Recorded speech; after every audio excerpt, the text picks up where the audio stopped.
Belajar yang baik ya nak ya. Pakai waktunya dengan baik. Ya, Bu, suster. Oh, suster. Ya, Bu.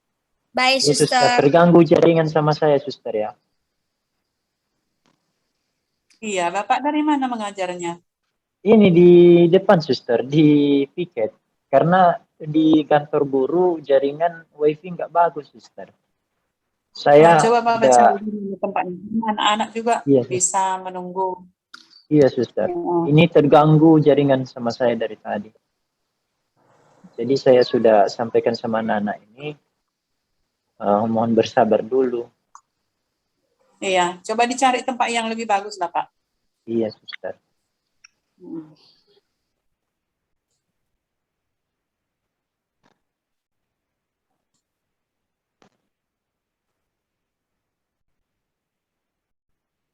Sabar dulu ya, nak ya. Saya share screen dulu. Ya, Pak. Iya, Pak. Baik, Pak.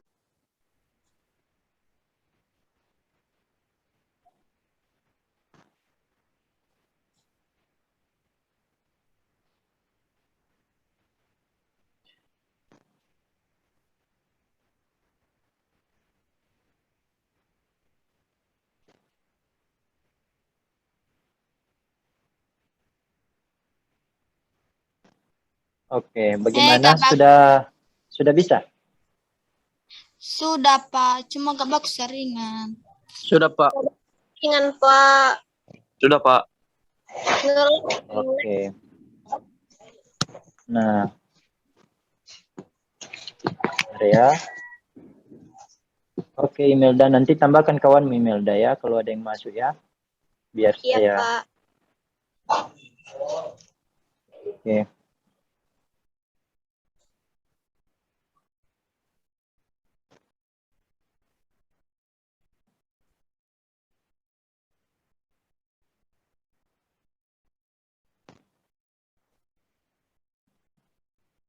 Oke, baik, Nak. Bagaimana? Sudah jelas ya? Sudah, Pak. Oke, baik. Saya mulai saja. Silakan ambil bukumu, buku coret-coret yang mungkin bisa nanti membantu kamu untuk menulis sebagian dari penjelasan saya. Nah, di sini minggu lalu kita sudah belajar aspek-aspek geografi. Nah, untuk kali ini kita belajar konsep esensial geografi ataupun dikatakan konsep geografi, sama saja itu. Konsep geografi ini merupakan pola abstrak yang berkaitan dengan gejala-gejala nyata tentang geografi. Nah, kalau kita mempelajari berbagai macam fenomena, maka kita nanti akan menghadapkan kepada konsep geografi ini. Nah, jadi kita dalam mempelajari konsep geografi, segala macam fenomena yang ada di permukaan bumi ini, maka kita menggunakan yang namanya konsep geografi untuk mempelajarinya. Nah, apa saja itu? Ada 10. Kita mempelajari satu persatu.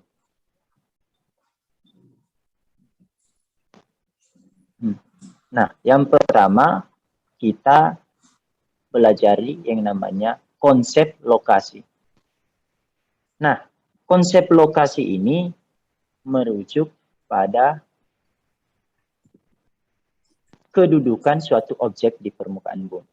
Nah, misalnya Indonesia, di mana lokasi Indonesia? Misalnya Indonesia ada di daerah tropis.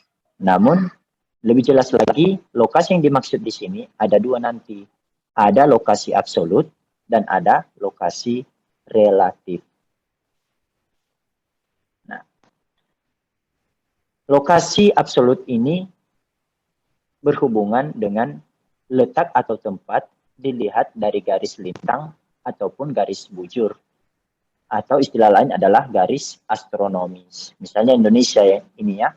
Indonesia berada di 6 derajat lintang utara sampai 11 derajat lintang selatan dan 95 derajat bujur timur sampai 141 derajat bujur timur.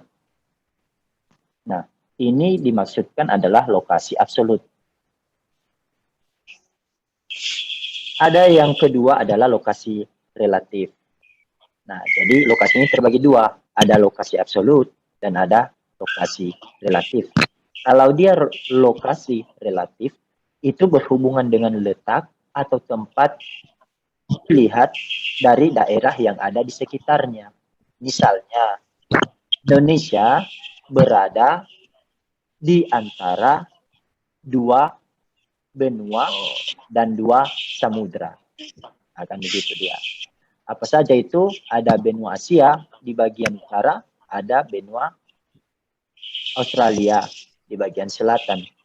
Kemudian diapit oleh dua samudra juga di bagian selatan, atau lebih tepatnya di sebelah barat Indonesia ada Samudra Hindia, kemudian di sebelah timurnya ada Samudra Pasifik, ya, atau timur laut.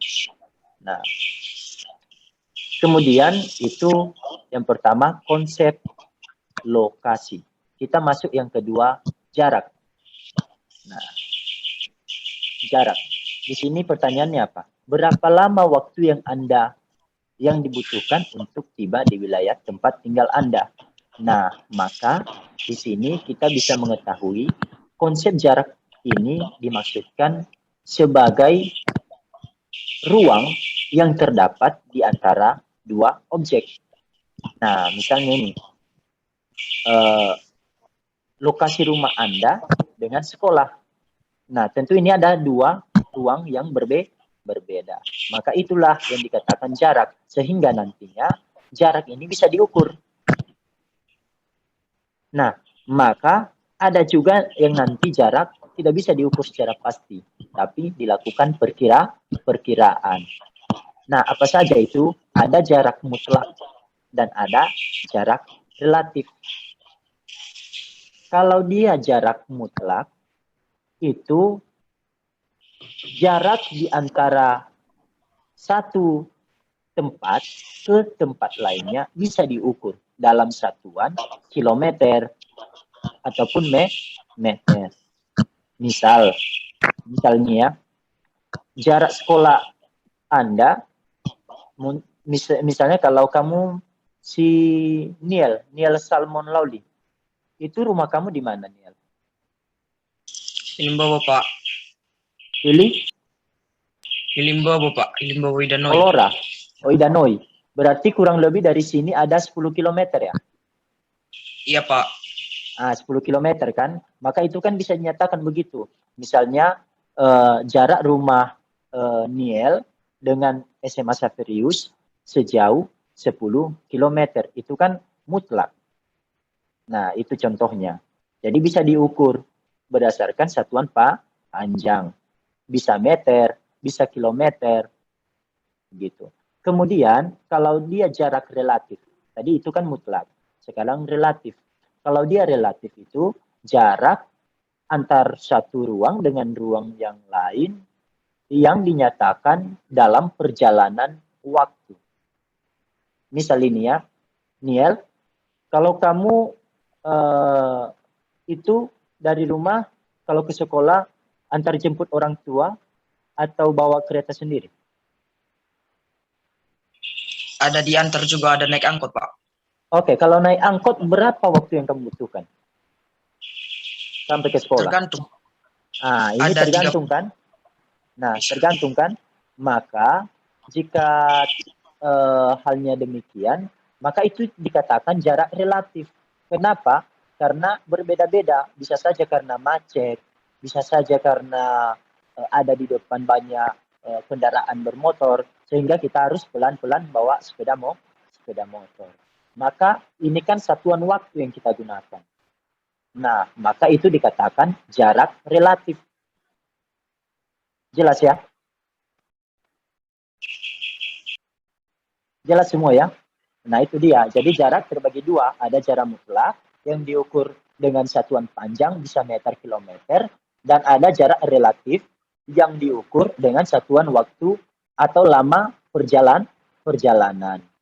Misalnya dari Jakarta ke Surabaya, itu ada 12 jam perjalanan kalau kita naik bus. Gitu, misalnya. Dari misalnya Pulau Nias ke Sibolga. Dari Pelabuhan Nias ke Pelabuhan Sibolga kurang lebih 8 sampai 9 jam. Maka relatif itu. Jaraknya relatif. Tidak bisa diukur secara pasti. Oke. Sekarang kita masuk yang ketiga. Konsep keterjangkauan. Konsep keterjangkauan ini kalau dalam pertanyaan, bagaimana menuju wilayah tempat tinggal Anda? Nah, bagaimana menuju wilayah tempat tinggal Anda? Maka keterjangkauan ini berhubungan dengan kemudahan untuk mencapai suatu objek. Nah, bagaimana kemudahan itu? Misalnya kita ambil contoh. Dari sini ke Sibolga, ya, atau dari sini ke Medan. Ini ya, dari Pulau Nias ini kita mau ke Medan. Nah, lebih enak atau lebih nyaman naik pesawat karena lebih cepat, ya, lebih mudah ya, lebih cepat menjangkau kota Medan jika naik pesawat. Kalau kita juga membandingkannya dengan naik kapal. Kalau naik kapal, maka kita membutuhkan waktu yang lama. Sedangkan kalau pesawat itu hanya membutuhkan 1 jam perjalanan saja. Jadi ini berhubungan dengan yang namanya keterjangkauan. Itu salah satu contohnya. Jadi kamu nanti bisa mengembangkannya di berbagai contoh yang lainnya. Misalnya kemudahan atau keterjangkauan ini atau kemudahan untuk mencapai suatu objek ini dilihat dari misalnya aksesibilitasnya. Aksesibilitas atau jaringan jalan yang menghubungkan suatu objek dengan objek yang lainnya. Itu dia. Nah, kemudian kita masuk selanjutnya, konsep morfologi. Ini ya, konsep morfologi. Apakah terdapat pegunungan di sekitar wilayah tempat tinggal Anda? Ada ya? Ada pegunungan kan? Di wilayah siapa lagi yang lain ini yang sudah? Nah, si Angga. Angga, mana orangnya? Iya, Pak. Nah, kamu tinggal di mana, Angga? Kamu tinggal di mana? Di Jalan Sutomo, Pak. Oh, di Jalan Sutomo. Berarti di tempat tinggal kamu datar ya? Datar kan? Tidak Enggak, ada Pak. gunung Enggak. kan? Nah, Ada, si Pak. si Urbanus, kamu di mana Urbanus? Di Sivalaite, Pak. Di Sivalaite. Itu masih dataran rendah. Nah, kalau si Imelda Destin, kamu di mana? Saya di Tandawana, Pak. Di Tandawana. Nah, di Tandawana. Berarti kamu termasuk di perbukitan ya? Itu kan gunung itu ya ke atas ya? Iya. Oke, kita lihat lagi dulu. Si Indra Jamasi. Indra Jamasi. Indra Jamasi. Where are you? Iya, Pak. Oke. Nah, Indra Jamasi, kamu tinggal di mana?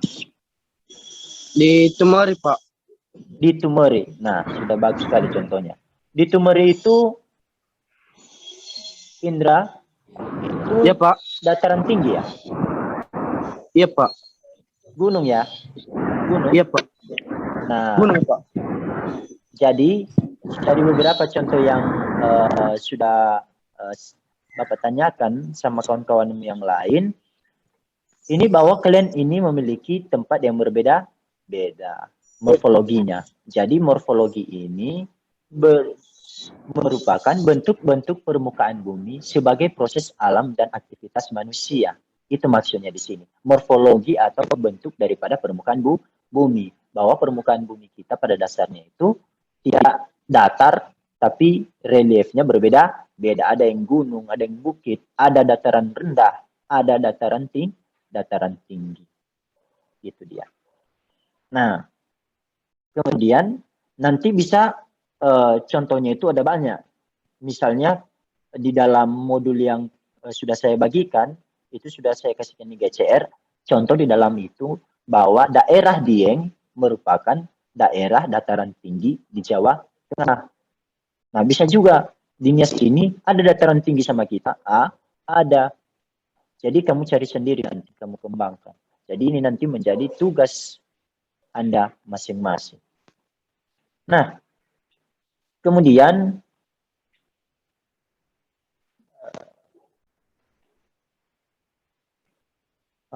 kita masuk pada konsep selanjutnya, yaitu interaksi dan interdependensi. Apa itu interaksi dan interdependensi? Nah, kalau kamu lihat di gambar, ini ada dua gambar ini. Ada wilayah desa dan ada wilayah kota. Kalau wilayah desa itu identik dengan banyak pohon-pohon, perkebunan, pertanian masyarakat. Masyarakatnya masih sangat kompak, masih gotong royongnya masih kuat. Tapi kalau di kota itu identik dengan masyarakatnya yang sibuk dengan pekerjaannya, kemudian banyak bangunan-bangunan tinggi seperti yang kamu lihat di dalam gambar ini. Nah, apa maksudnya interaksi dan interdependensi ini? Kenapa contohnya seperti pada gambar ya? Maka,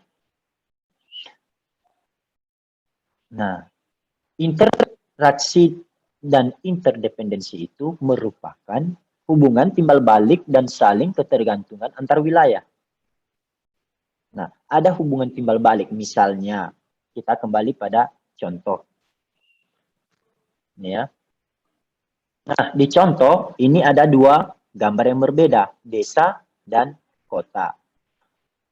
Kalau di desa, ini ya, kalau di desa ini biasanya banyak lahan-lahan pertanian masyarakat. Tentu ini nanti misalnya ada sayur, ada buah. Ini kan dari desa. Nah, kemudian wilayah desa ini nanti mereka akan mengirimkan bahan-bahan barang-barang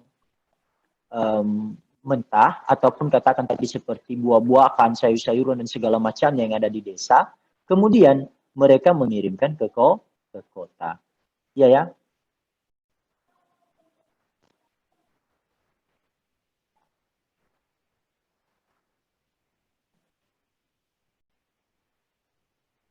Nah, kemudian bagaimana? Masih jelas ya suara saya? Masih, Pak. Nah, Jelas, Pak. kemudian ini ya, sudah ada buah-buah tadi dikirim ke kota. Nah, kemudian kota juga, di sini kan ada industri ya. Di kota kan identik dengan banyak industri ya, banyak pabrik-pabrik. Nah, sekarang salah satu industrinya itu adalah industri di bidang pembuatan bahan-bahan alat-alat pertanian. Misalnya seperti traktor, ya, yang dipakai untuk membajak sawah. Ini kan dibuat di kota. Maka kota juga mengirimkan bahan-bahan tersebut biar mudah bagi warga petani untuk mengelola daerah pertaniannya, lokasi pertaniannya, biar lebih gampang. Nah, maka di sini ada hubungan timbal balik antar desa dengan kota. Desa mengirimkan buah, kemudian kotanya juga mengirimkan alat-alat pertanian. Sehingga ada hubungan terbalik antara desa dengan kota. Bagaimana? Jelas ya? Jelas, Pak. Oke, Jelas, Pak. Selanjutnya kita masuk pada konsep keterkaitan keruangan. Nah, bagaimana konsep keterkaitan keruangan ini? Nah, sudah kamu lihat gambar? Di sini apa ini ya? Sungai ya, kemudian kotor. Sepertinya ini ada hubungannya dengan banjir. Iya ya. Nah, ini wilayahnya sangat kotor sekali. Ya. Habis kena bencana alam ini. Sedangkan yang satu, ini ada banjir juga. Ya. Nah, lihat. Rumah penduduk semua pada tergenang air, banjir. Ini dia. Nah, sekarang kenapa gambar ini berhubungan dengan keterkaitan keruangan? Nah, kita garis bawahi dulu. Keterkaitan keruangan. Maka ada hubungan antar satu ruang dengan ruang yang lain. Karena bukan hanya satu ruang di sini. Keterkaitan keruangan. Oke. Maka kita bisa mengartikan bahwa keterkaitan keruangan menunjukkan tingkat hubungan antar wilayah. Ya, tingkat hubungan antar wilayah. Nah, bagaimana dia? Di dalam modul yang kamu punya nanti, itu sudah ada contoh.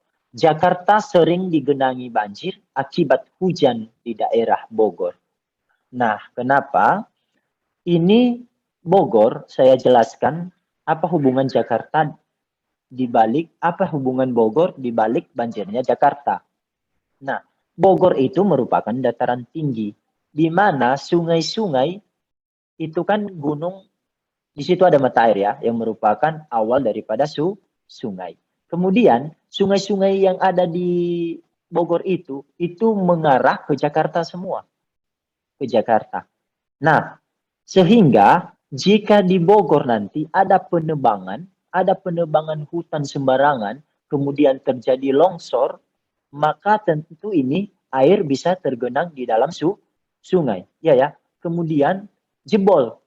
Kenapa? Karena tekanan air atau debit air yang sangat kuat, sehingga semua tadi air yang sudah tertahan di bagian yang longsor itu terjebol dan sekaligus membawa luapan air yang sangat besar. Nah, kemana arahnya? Tentu ke arahnya ke Jakarta. Arahnya ke Jakarta yang kemudian nanti banjirlah Jakarta itu.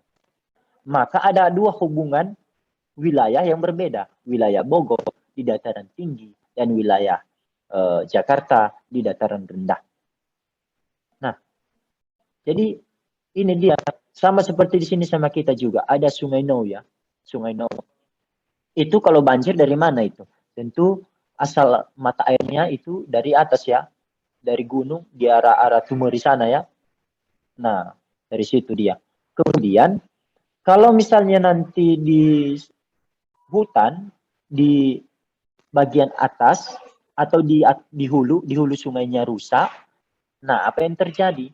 Di daerah Gunung Sitoli ini atau daerah No-nya di bawah di Pasar No itu akan banjir. Nah, itu dia. Jadi ada hubungan antar satu wilayah dengan wilayah yang lainnya. Itu yang namanya keterkaitan keruangan. Jelas ya?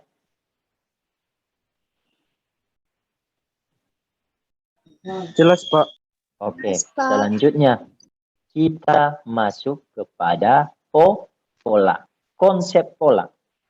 Nah, apa pertanyaan di sini? Apa bentuk pola permukiman di sekitar tempat tinggal Anda? Nah, kalau kamu lihat di foto, pola merupakan susunan.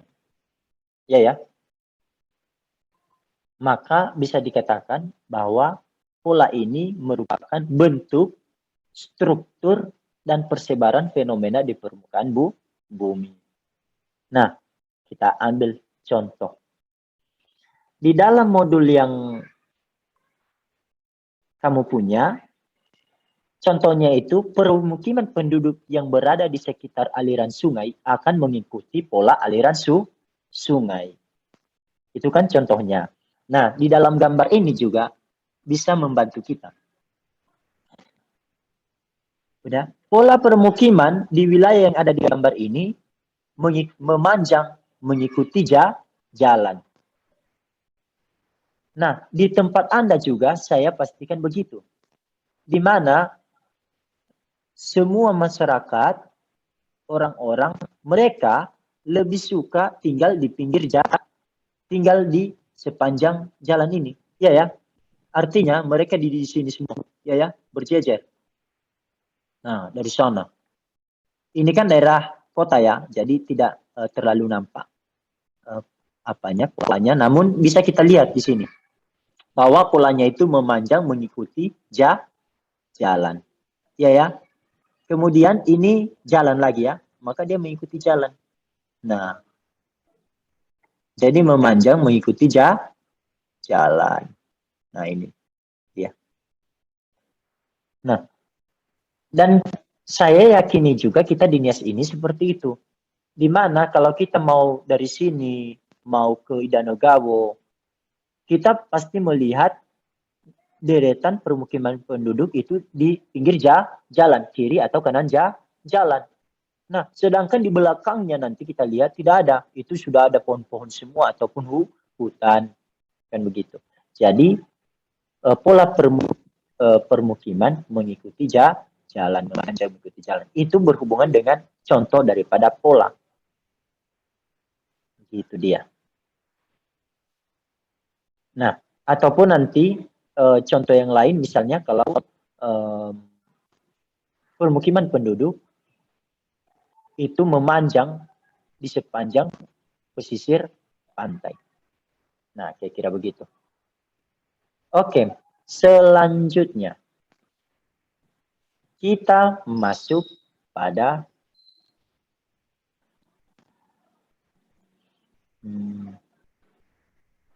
konsep aglomerasi. Konsep aglomerasi. Nah, pertanyaannya di sini, di mana pusat kegiatan bisnis di wilayah tempat tinggal Anda? Di mana pusat kegiatan bisnis di wilayah tempat tinggal Anda? Nah, tentu kita saat ini kan tinggal di rata-rata di Kota Gunung Sitoli. Kita tahu di mana ada kegiatan pasar itu, di mana itu sudah jelas ada di daerah pasar, di daerah Sungai No dan sekitarnya. Ya, daerah pasar ya. Jadi itu kan satu pusat itu, sudah terpusat dia. Maka di sini kita dari contoh itu bisa kita ketahui apa itu aglomerasi. Nah, aglomerasi merupakan kecenderungan pengelompokan fenomena pada suatu wilayah. Kecenderungan pengelompokan fenomena pada suatu wilayah. Misalnya seperti tadi, pasar, kegiatan bisnis, itu terpusat dalam satu tempat atau satu lokasi. Nah, saat ini juga contoh lain, misalnya di Kota Gunung Sitoli ini sama kita, sekarang pemerintah sudah membuka suatu lokasi baru, tempat kantor-kantor. Kalau pernah jalan kalian di Dahana, ya, ada tempat kantor baru ya, yang ada Dinas Kependudukan Kota Gunung Sitoli. Ada, Pak. Siapa yang pernah ke situ? Ke Faiku kan, Pak? Nah, di Faiku kan. Nah, itu kan satu pusat ya. Nah, itu dia. Berarti ada kecenderungan suatu fenomena dalam suatu kelompok. Atau pengelompokan sebuah fenomena yang ada di permukaan bumi. Khususnya ini adalah lebih kepada aktivitas yang dilakukan oleh manusia. Nah, selanjutnya kita masuk pada nilai kegunaan, konsep nilai kegunaan. Nah, apakah fungsi wilayah tempat tinggal Anda? Nah, ini kecenderungan kepada nilai kegunaan atau kelebihan suatu wilayah yang dimiliki berdasarkan fungsinya. Misalnya, wilayah dataran tinggi, Karo ini ya, kita agak lari dari Nias dulu, kita cari contoh yang lain. Wilayah dataran tinggi di Karo, Brastagi termasuk, itu merupakan wilayah pertanian. Nah, kenapa? Karena ini dilihat daripada jenis daripada kesuburan tanahnya. Tanah di daerah Brastagi atau Karo itu, kemudian juga suhu wilayahnya sangat cocok untuk pertanian. Maka itulah nilai kegunaannya. Berarti memiliki kelebihan. Itulah yang dikatakan dengan nilai kegunaan. Nah, ada lagi yang lain misalnya seperti Candi Borobudur. Udah? Daerah Jawa Tengah. Tapi ada daerah tertentu yang juga dijadikan sebagai daerah destinasi wisata sejarah. Nah, kan begitu. Berarti berdasarkan nilai kegunaan.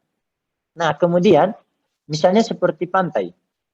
Nah, pantai di Kota Gunung Sitoli ataupun pesisir pantai di Kota Gunung Sitoli ya, kita lihat di Kota Gunung Sitoli, bukan di wilayah pinggirannya, tapi di Kota Gunung Sitoli itu dijadikan sebagai daerah wisata. Nah, memang iya, misalnya ada taman kota dekat dengan pantai. Maka ini adalah berhubungan dengan nilai kegunaan. Nah, beda, setiap wilayah memiliki nilai kegunaan yang berbeda-beda. Nah, kemudian, tapi kalau contoh yang ada dalam modul yang kamu punya, di sini nilai kegunaan apa katanya? Dataran aluvial dimanfaatkan untuk daerah pertanian karena tanahnya subur. Nah, dataran aluvial itu lebih jelasnya nanti kita pelajari di litosfer. Nah, ini berhubungan dengan jenis-jenis tanah. Nanti ada jenis tanah aluvial, ada jenis tanah regosol, dan lain sebagainya. Karena ini hanya berhubungan dengan contoh saja. Nah, kemudian kita masuk selanjutnya konsep diferensiasi area. Itu yang bukan diferensi area ya. Diferensiasi area. Nah, konsep diferensiasi area ini hubungannya dengan ini dia. Karakteristik yang khas dari suatu wilayah. Ada karakteristik yang khas dari suatu wilayah ini bahwa tidak semua wilayah sama, memiliki perbedaan. Nah, contohnya itu masyarakat di daerah pegunungan cenderung menggunakan pakaian yang tebal, ya. Berbeda dengan masyarakat yang tinggal di pesisir, di mana pakaian mereka juga tipis. Nah, alasannya apa itu? Ini ada perbedaan wilayah. Kalau dataran tinggi itu cenderung suhu wilayahnya rendah, dingin. Misalnya yang tinggal di pegunungan ini, itu sudah tahu ini, atau di daerah-daerah pedalaman, tapi merupakan pegunungan, ini mereka sangat merasakan dingin, apalagi kalau misalnya pagi-pagi atau sudah malam menuju ke pagi hari, itu sangat dingin sekali, apalagi airnya. Ini sudah jelas. Tapi kalau di daerah kita di pesisir, di daerah yang dataran rendah, itu wilayahnya tidak terlalu dingin, sehingga pun berpengaruh terhadap pakaian yang digunakan. Ini dia.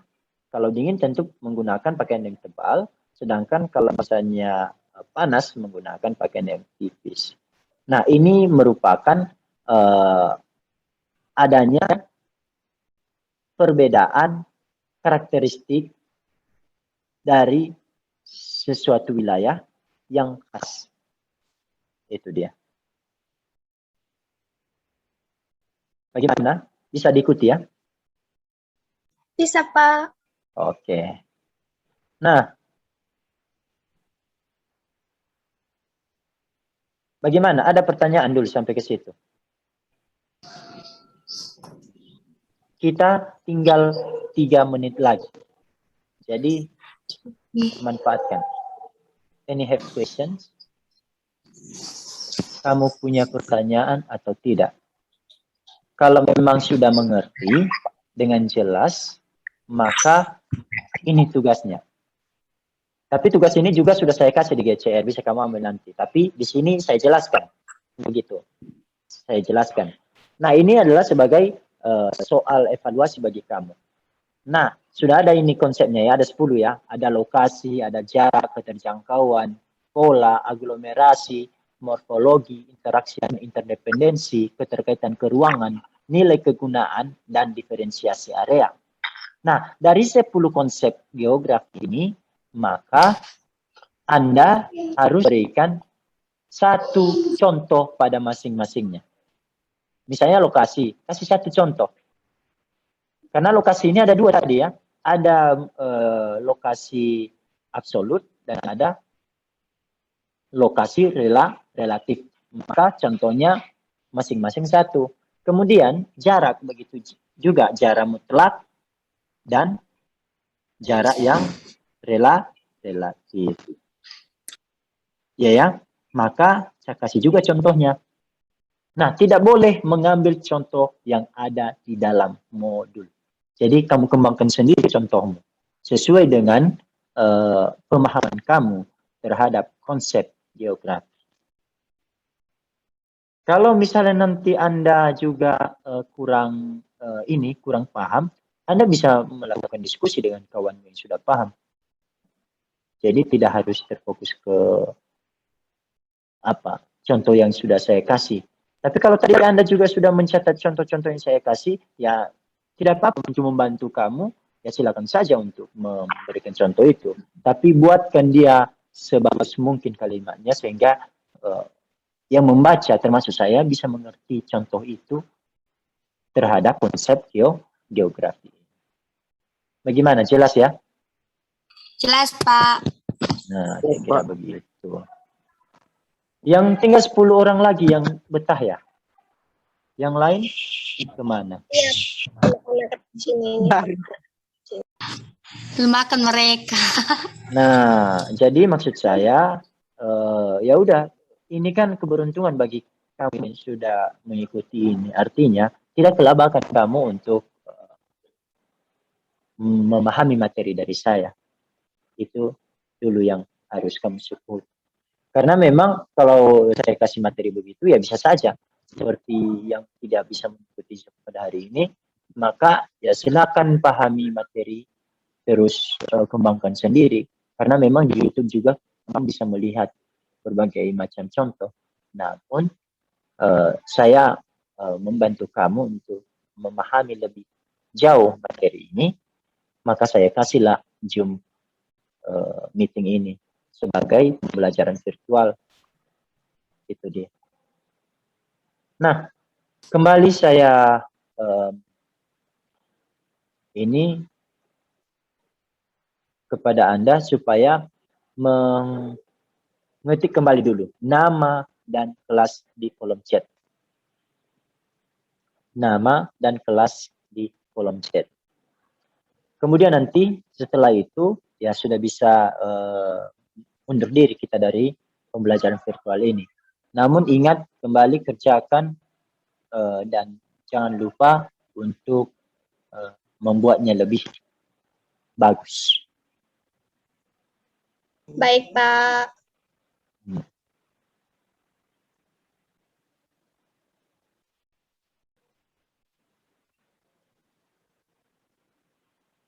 Oke, sudah Pak. Oke, sudah. Oke.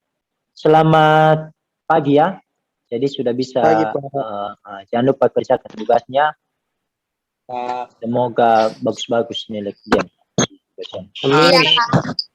Oke, demikian dan selamat pagi. Selamat pagi. Pak. Terima kasih, Pak.